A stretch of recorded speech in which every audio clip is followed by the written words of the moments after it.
Hi, welcome back to the channel.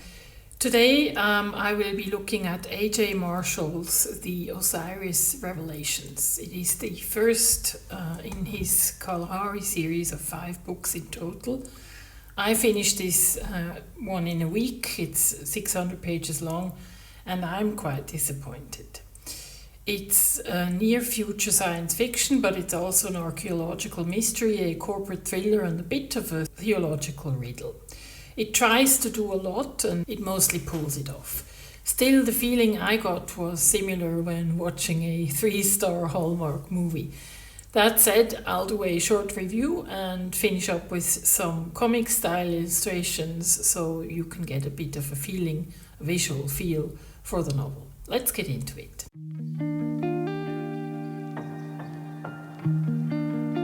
The year is 2049. Humanity has finally pushed beyond Earth's orbit.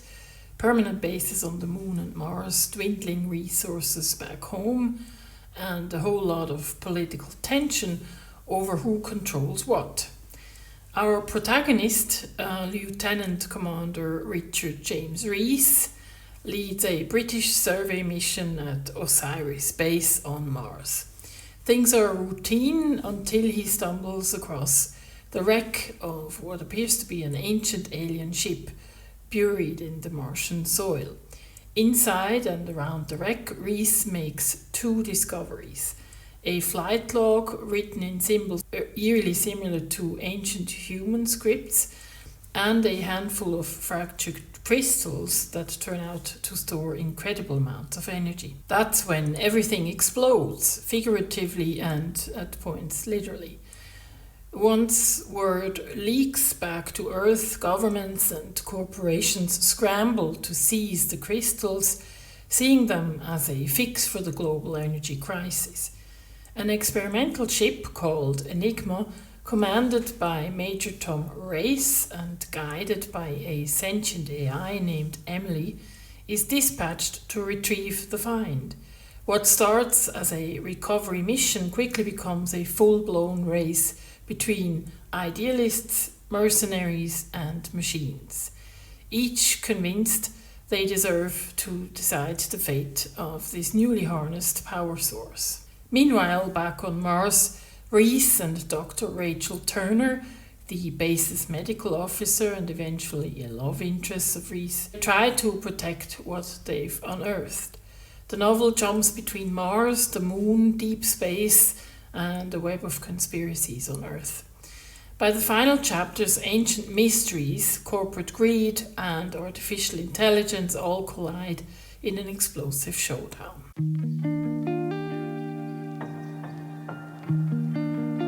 The author nails the sense of awe that comes with uncovering something that rewrites human history. When Rees deciphers part of the alien log, the language mirrors Egyptian and Sumerian symbols, hinting that our oldest myths might be memories of contact with the same beings.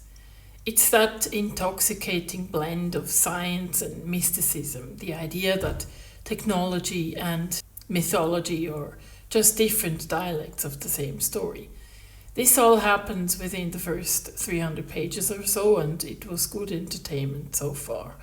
But from then on, the book became too lengthy for me. To be fair, Marshall, the author, writes with the confidence of someone who's actually studied propulsion systems.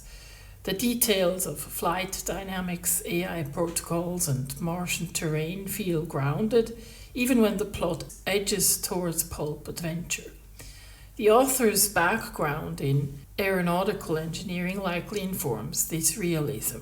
The book also has an undercurrent of melancholy. Humanity's desperation for a new energy source feels uncomfortably real. Earth in 2049 is exhausted, running on fumes. The Martian crystals become a metaphor for salvation and temptation all at once, a reminder that we rarely find power without wanting to exploit it. And thus the novel keeps asking whether our species has matured enough to handle revelation responsibly. Underneath the action beats runs a critique of colonial repetition. The scramble for Martian crystals mirrors centuries of earthly exploitation. The same races for gold, oil, and land now were played on a red planet. Governments preach cooperation, corporations promise salvation, and both end up reproducing the same hierarchies of control. Even the name Osiris, the Egyptian god of resurrection, carries irony. Humanity resurrects its oldest habits in a new world.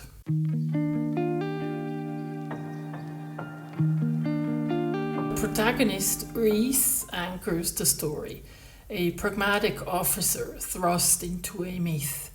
His growing disillusionment with authority and his decision to withhold the alien flight log hint at a conscience that outpaces bureaucracy. Rachel Turner, while written with the usual brilliant but empathetic scientist brush, gives the book emotional texture. Their small human exchanges offset the larger cosmic drama. In terms of main themes, the Osiris Revelations circles a few key ideas. Knowledge versus belief. Each discovery blurs science and spirituality until they almost trade places.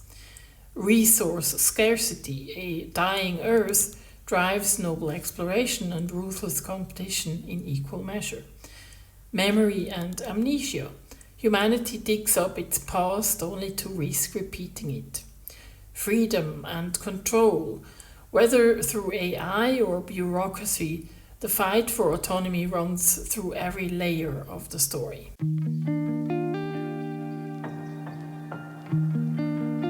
While the ending of the book delivers enough closure, it clearly sets up the sequels.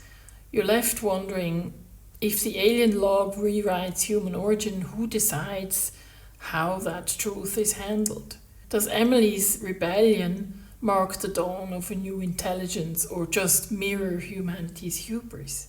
And bigger picture, is enlightenment even possible for a species that treats revelation as a resource to mine? The Osiris Revelations is an ambitious, uneven and thematically dense debut. It doesn't hide its influences, 2001, The Martian, Stargate, but it fuses them into something heartfelt. Beneath the thriller mechanics lies a genuine curiosity about where we come from and how far we will go to survive. If you're after literary subtlety, you might stumble on its pulp edges. But if you want an epic that makes you glance up from the page and imagine actually living on Mars, this book will do the trick. That's it for my review. If you liked it, please give it a like, and I will see you in my next video. Thanks. Bye bye.